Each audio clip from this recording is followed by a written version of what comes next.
રણની અંદર કોઈ દિવસ પહાડ હોય? હા કે ના? ના હોય. તમારે પણ વિચારવાનું કે રણની અંદર કોઈ દિવસ પહાડ હોય નહીં. તો જે માણસ રણમાં છે એ માણસ આવી વાત કેમ કરે છે? પહાડ એટલે અહંકાર, પહાડ એટલે મોટાઈ, પહાડ એટલે આઈ એમ સમથિંગ, હું જ સર્વ કંઈ. આ બધી બાબતો છે ને એ સંબંધની અંદર નડે અને નડે જ. એટલે જો તમારા સીધા સંબંધો કરવા હોય તો જે નાની મોટી તમારી આ મોટપની વાતો છે ને એને સાઈડ પર કરો. અને એના માટે આપણે પહેલા ભાગની અંદર 3 સંબંધોની વાત જોઈ ગયા. શાંતિ સમાધાનમાં પહેલો સંબંધ કોની સાથે? ઈશ્વર સાથે. બીજો સંબંધ કોની સાથે? સ્વ સાથે, મારી સાથે. અને ત્રીજો સંબંધ કોની સાથે? સ્વજન સાથે. પછી કીધું શું ને સાંભળ્યું શું, આંખનું કાજલ ગાલે ગયું, એવી દશા ના થાય. એટલા માટે હું તમારી પાસે આ બોલાવડાવું છું. બરાબર? ચોથો સંબંધ છે મારા વાલા ભાઈઓ અને બહેનો, મારા સમાજ સાથે. પણ હવે જયારે મારા સમાજની આપણે વાત કરીએ છીએ ત્યારે ફક્ત 28 નહીં, 28 સમજો કે ના સમજો? તમે તો સમજતા હશો, કદાચ હું ઓછું સમજુ કારણ કે હું ચરોતરનો એટલે, પણ તમે 28 તો સમજો ને. સંબંધ ખરા, સમૂહ લગ્ન ખરા, નડિયાદમાં લગ્ન ખરા, પણ કોના માટે? અમારા માટે. ત્યાં છાસી ના આવે, ત્યાં ભાલ ના આવે. સમાજ તો એક જ છે પણ સમાજની અંદર પણ તળ છે. ત્યારે આ 2000 વર્ષ 9 નું આપણને એમ કે છે, ચાલો વીંધી વન વન ચાલો, ચાલો વીંધી વન વન ચાલો, જૂના જગની સીમા નાની નાની નાની પાડો, વિરાટની જ્યાં ઝાંખી બનાવ, ક્ષિતિજ એવી બનાવો. ખરેખર બહુ વિચારવા જેવું છે. ક્યાં સુધી 28માં જ પડ્યા રહેશો? ક્યાં સુધી એમ જ વિચાર કરશો કે આપણા છોકરા એટલે અંદર અંદર અંદર ને અંદર, પરગણામાં જ? પરગણામાંથી બહાર નીકળો. કુવાની અંદર દેડકો હોય, એને તમે પૂછો કે હે દેડકા, આ કુવો કેટલો મોટો? આટલો મોટો. અને કુવાથી કઈ મોટું ખરું? ના, એને કોઈ આઈડિયા આવશે નહીં. એટલે 28ના પરગણામાંથી બહાર નીકળ્યો. બહુ અગત્યનું છે. પોતાના દીકરાને કહે, બેટા ચાલ ભણી ગણીને બહાર જા. અંગ્રેજીમાં સરસ કહેવત છે, the more universal you are, the more divine. તમે જેટલા વૈશ્વિક એટલા તમે આધ્યાત્મિક. અમુક લોકો એકદમ સંકુચિત એની અંદર રહેતા હોય છે. તમે કેટલા સંકુચિત રહી શકો એમ, કેટલા સંકુચિત. અને યાદ રાખજો, માતા ધર્મસભા વૈશ્વિક માતા ધર્મસભા છે. માતા ધર્મસભા એક નાના કુંડાણામાં ના જીવી શકે એવું. ઘણી વખત સમાજના લોકો બહુ સહેલાઈથી એમ કે છે કે આ ફાધર તો દક્ષિણના, આ ફાધર દક્ષિણના. સોફેર પડે ઉત્તર દક્ષિણ પૂર્વ પશ્ચિમ. અત્યારે જ્યારે આખી દુનિયા એક નાના ગામડા જેવી થઈ ગઈ છે, ગ્લોબલાઇઝેશનની વાતો કરીએ છીએ, તે વખતે આવી વાતો કેટલી નિમ્ન કક્ષાની કહેવાય એમ. અને યાદ રાખજો વાલા ભાઈઓ, તમે મરી જાવ એ પહેલા એક તામિલ વાળાની જોડે રહેજો. તમે મરી જાવ એ પહેલા એક મલયાલી સાથે રહેજો. તમે મરી જાવ એ પહેલા એક મુસલમાન સાથે રહેજો. એટલે ભગવાન પૂછશે તને કે મુસલમાનને મળ્યો તો કે ના ભગવાન, એને તો હું છેટેથી જ જોયો એમ. એ ના હાલે એવું, એ ના હાલે. અત્યારે દુનિયા એટલી વિશાળ થઈ ગઈ છે કે 28ના પરગણામાં જ પડ્યા ના રહેવાય. મારો કહેવાનો સુર ચોખ્ખો જ છે કે તમે વિશાળ બનો, વિશાળ બનો, વિશાળ બનો ને વિશાળ બનો એમ. સંબંધો રાખો. અને જે પેલા થર્મલ વાળા આવ્યા છે એમ વિચાર ના કરે અમે તો ચરોતર ના, અને આ તો બધા 28 વાળા, એટલે અમે મળીએ ખરા પણ આટલું જ મળવાનું, આટલાથી વધારે નહીં. ના ભાઈ ના, ના ભાઈ ના. હું મારી જિંદગીમાં તમે માનશો ગુજરાતીઓ કરતા નોન ગુજરાતી જોડે વધારે રહ્યો છું. મેં જયારે મારું ઘર છોડી દીધું ત્યારે મારે 18 વર્ષ થયેલા. હાલના તબક્કે મારે 51 વર્ષ થઈ ગયા. 18 ને 18 ડબલ કરો 36 થાય. 36 ઉપરના જે થયા એ બધાનું નોન ગુજરાતી સાથે જ રહ્યો છું. અને જ્યાંથી હું રહું છું, જે જગ્યા પરથી હું આવું છું, એક સ્પેન વાળા ભાઈ છે અને બીજા ગોવાના ભાઈ છે, અને હું ગુજરાતી છું. તમે વિચાર કરો સાથે સાથે કેવી રીતે રહી શકતા હશો? एक જ વસ્તુ, तुलसी ये संसार में भात भात के लोग सबसे हिल मिल कर चलिए जैसे नदी नाव संयोग. જ્યારે સમાજની અંદર જ્યારે હું જાઉં છું ત્યારે ફક્ત હું જ આમ મરગો એ રીતે હું નથી જતો, પણ જ્યારે હું સમાજમાં જાઉં છું ત્યારે હું બીજાની જોડે મિક્સ થવાની કોશિશ કરું છું, ભળવાની કોશિશ કરું છું. અને આ ભળવાની સાથે વાલા ભાઈઓ મારી અંદરની જે કુટુંબ ભાવના છે એ મારી કુટુંબ ભાવના સમાજની અંદર પણ પ્રવેશ કરે છે.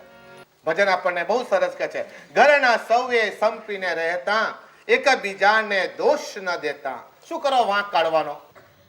વાલા ભાઈઓ, આ દુનિયામાં એવા ઘણા બધા માણસો છે જે તમારી વાતો પેટની અંદર સંગ્રહી રાખે. એને જ કહેવાય. પછી જે ઓલ ઇન્ડિયા રેડિયો હોય એને ના કહેવાય. તમારી ત્યાં વાતો કરે એને આ બધી વાતો ના કહેવાય. એમ તમારા ઘરની વાતો તમારી અંદર રાખજો. સરસ કે છે. અને સંપીને રહેજો. એમ અને સંપ માટે બહુ અગત્યની લાક્ષણિકતા એ છે કે એમાં બાંધછોડ કરવી પડે, સતત બાંધછોડ કરવી પડે. તમારો ભાઈ છે, ચલ ઠીક છે, નાનો છે, આજે નહીં તો કાલે, કાલે નહીં તો પરમ દિવસ સમજશે.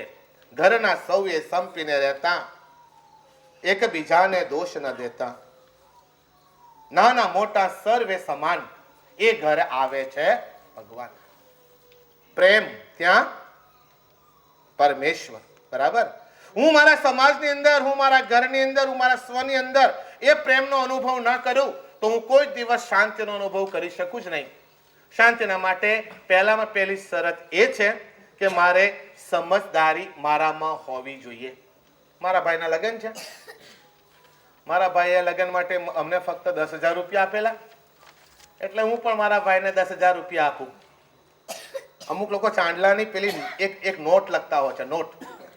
મારું ચાલે ને તો એ જ દાડે મને ફાડ નાખવાનું મન થાય કે આ ચાંદલો ફાડ નાખું તો સારું, પણ હજુ સુધી કોઈએ મને કરવા દીધું નથી એ ફાડવાનું કામ.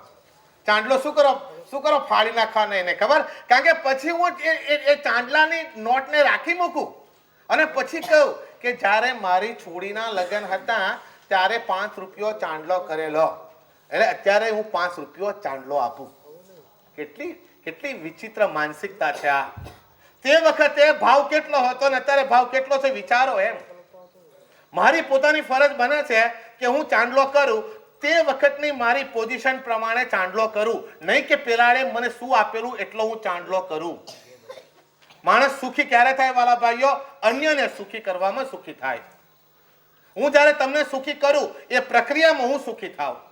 એટલા માટે જ્યારે તમારી દીકરીને વાલા ભાઈઓ અને બહેનો તમે આશીર્વાદ આપો છો લગ્ન વખતે, બેટા સુખી થજે, તને આશીર્વાદ આપતા જ નથી આવડતું મા તરીકે.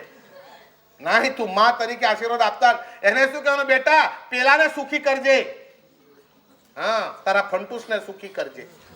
અને એ ફંટુસને સુખી કરવાની પ્રક્રિયામાં તું સુખી થજે, નહીં તો સ્વાર્થી મૂવાની, એ સ્વાર્થી થઈ જવાની. ફક્ત પોતાનું સુખ, પછી પેલાને જે થવું એ થાય.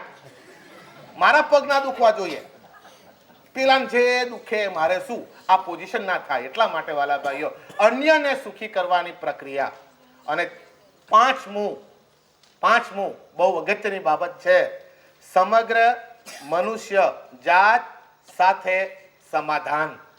પહેલું ઈશ્વર સાથે, બીજું સ્વ સાથે, ત્રીજું સ્વજન સાથે, ચોથું સમાજ સાથે અને પાંચમું સમગ્ર મનુષ્ય જાત સાથે, દરેક ભાષાના માણસો સાથે. આપણે બહુ સહેલાઈથી કહે છે આ પેલા તામિલવાળા તો બરાબર નહીં. કેમ બરાબર નહીં? કારણ કે એ શું બોલે મને નહીં આવડતું, તો તું શું બોલે એ એમને નહીં આવડતું. હું કેરળ ગયેલો અને એક ડોશીમાં કરા ને, આ ફાધર બેઠા છે હમણાં ગામમાં, એક ડોશીમાં મારી જોડે બેઠેલા અને મને એક શબ્દ એમની ભાષાનો ના આવડે, એટલે હું આમાં કહું, આમાં એટલે આમાં. તો ડોશી કંઈ કહેતા હતા અને પછી આમાં બહુ ચાલ્યું. પછી એ ડોશીએ કોઈ પ્રશ્ન કર્યો હશે મને એમની ભાષામાં અને મેં આમાં કીધું, તો ફરી પ્રશ્ન પૂછો, ફરી આમાં કહ્યું, ત્રીજી વાર પ્રશ્ન પૂછો, ફરી આમાં કહ્યું, તો હાથમાં લાકડી લઈને કકડ્યા. પછી ફાધર દોડતા આવ્યા કે શું થયું? તો મેં તો ખબર નહીં આપને શું થયું, મારો કોઈ પ્રોબ્લેમ નથી, એ બેનને શું થયું એ પૂછો. પછી પેલી બેનને ફાધરે કહ્યું કે આ ફાધરને તો ગુજરાતી છે એટલે મલયાલમ ભાષા નહીં આવડે. તે બેન પછી ખડખડાઈને હસવા લાગ્યા, ડોશીમાં હતા. એટલે આટલા નાના છોકરાને મલયાલમ આવડે, આટલો મોટો થઈ ગયો, આટલો મોટો, આને નથી આવડતું, આવું નથી. મેં કીધું તમે કહો એ ભાષા અલગ વાલા ભાઈઓ, અને આપણી ભાષા અલગ, આપણો ખોરાક અલગ. અમે આ બધા ગયા, ચલો વેલાંકણી જઈએ, તો વેલાંકણી જઈને ત્યાં રહ્યા, પછી ત્યાં જઈને કે અમને તો રોટલી દો રોટલી, તો ભાત આપે, મોટો ઢગલો કરી દે આટલો મોટો ભાત. હવે આ લોકો કે અમે ભાત ખાઈએ છીએ, પછી 5 મિનિટ પછી કશું પેટમાં લાગતું નથી, તો રોટલી ખાવાની છે, તો રોટલી ના મળે શું કરે? અમારા 2 છોકરા હમણાં દુબઈ ગયા, ત્યાંથી કાગળ લખે, ફાધર બધું સારું છે પણ રોટલી મળતી નથી. ખોરાક અલગ. હવે હું કેટલી પેલા લોકોને સમજવાની કોશિશ કરું છું. અને યાદ રાખજો, હું જ્યારે પરદેશ જાઉં તો પછી પરદેશ જઈને દાળ ભાત ને રોટલી શાક શોધું તો ઇન્ડિયામાં જ રહેવું હતું ને, તું પરદેશ શું કરવા ગયા? તારા ફક્ત રોટલી અને દાળ ભાત જ જોઈતા હતા, તો તને કોણે કહ્યું કે તું ત્યાં પરદેશ જા? પરદેશની પ્રણાલિકા, પરદેશની જીવનશૈલી આપણી સંસ્કૃતિ કરતા જુદી છે, અને છતાં પણ હું એને માન આપું. યાદ રાખો, હું એને માન આપું તો હું એ સમગ્ર સૃષ્ટિનો માણસ થયો ગણાય, જેમ એ લોકો આપણને માન આપે છે.